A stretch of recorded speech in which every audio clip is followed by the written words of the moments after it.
I'm Katherine Johnson from Learn Behavioral. Learn has been recording regular videos for families who have reduced services due to decreased access because of coronavirus.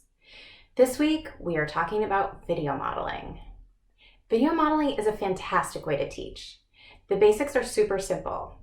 You want to videotape someone performing the behavior you're teaching and then show it to your child when you want them to perform the behavior. For instance, if you wanted to teach your child to wash their hands, you could find or make a video of a child washing hands. Then when you want your child to wash, you show them the video and they follow the model. Why would you use video modeling?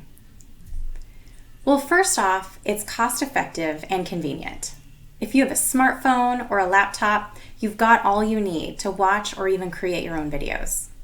Most laptops already have cameras and video editing software already preloaded onto them, so you don't even have to buy anything additional. Second, it's a way you can prompt your child to do things without having to touch them, which is great for children who don't like to be physically prompted. This is also good during this time when we're social distancing, because if there's a person who's a motivating model for your child who's outside of your household, you can have a video made and they can still be a model for you. It can also help with generalization because you can use a number of video clips showing how to perform a skill in different ways or under different circumstances, so your child can learn the full range of appropriate behavior. And finally, it's great for teaching things that don't happen that often. Maybe it's a skill that your child doesn't have an opportunity to practice every day, like responding appropriately when a friend gets hurt. That doesn't happen every day, thankfully, but you could use a video to expose them to that situation and the appropriate response and keep it fresh by watching the video regularly. What can you use video modeling to teach? One of the best things about using video modeling is that it works for any number of skills. Play skills, pretend, social skills, self-help, school readiness, routines, just about anything. I'll give you some examples of ways that I've used it in the past. I would say that I've used video modeling the most to teach play skills, particularly independent play skills or pretend play skills. So for instance, you might take a play set and use the little figures to do a bunch of actions and talk to each other.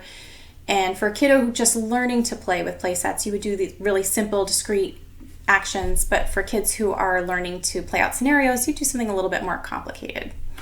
Then when it's time to work on play skills, you watch the video with your child and then give them the same play set or toys that they just saw on the screen so they can use the ideas that they saw in the video in their play. Here's a quick example of a video model of a play set. Let's feed the dog.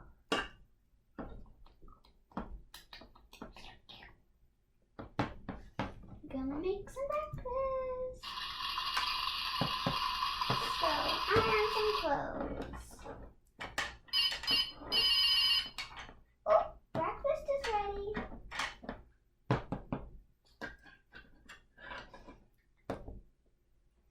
Time to eat.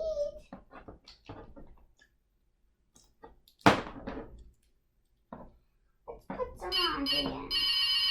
Oops. Phone is ringing. Hello? Yeah? Okay. Bye. Gonna go wash the clothes. Sit right there. Okay. Let's go to bed. First, let's take the bath. Go to the bathroom first. Splash, splash, splash. Let's go to bed now. Go to bed. Obviously, you can use this with any type of play. It doesn't have to be pretend play. We have used a lot of video modeling for social skills at our social skills centers. You can do video modeling with conversations or just show a video model of someone displaying a really specific social skill, like inviting someone to play or changing the subject. And the cool thing about video modeling that's better than modeling in person is that you can create a video that has many different clips that are all displaying the same skill, but with all the different appropriate variations. So your child isn't learning just one example. This really helps with generalization. So for instance, if you were teaching greetings, you could show 10 different ways of people using greetings all in a row, modeled by different people, maybe using slightly different language, displaying different body language. And you could cut those together in one video, or you could have a bunch of different videos and just use a new one each time you practice. I used a type of video modeling with my own kids during potty training. One of the things that really motivated them to sit on the potty was that I found a video on YouTube of a little kid sitting on the potty and two big kids chanting and cheering her on, and they thought it was hilarious. And they also loved the Elmo video where Elmo was using the potty and singing a song. So this is video modeling, right? They wanted to copy the kids in the video, and they did. You can use this with any other type of self-help skills. You could model brushing hair, or each step of brushing teeth, or model mealtime skills like using a fork or chewing with a closed mouth. Another thing that you can use video modeling for is just routines. You can videotape an entire bedtime routine and then watch it before you start your child's own routine at night. Who should be the model in the videos? Honestly, that just depends on your child.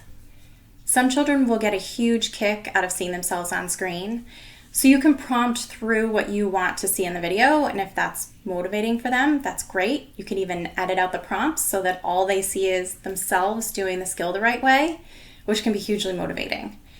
Some kids love to see their teachers or their parents or their therapists. For my kids, watching older children is really effective, or children that they know and like, particularly their cousins. For a lot of kids, it's fine to just even see a stranger doing it. And if that's the case for your child, great news, because there's this little website called YouTube where there are thousands of video models that other people have already made for you. So there are endless ways to make and use video models, but in the end, whatever works for your child is the right way to do it. I hope that you're excited to try video modeling, and if you have success stories, please put them in the comments. And in the meantime, stay safe, everyone.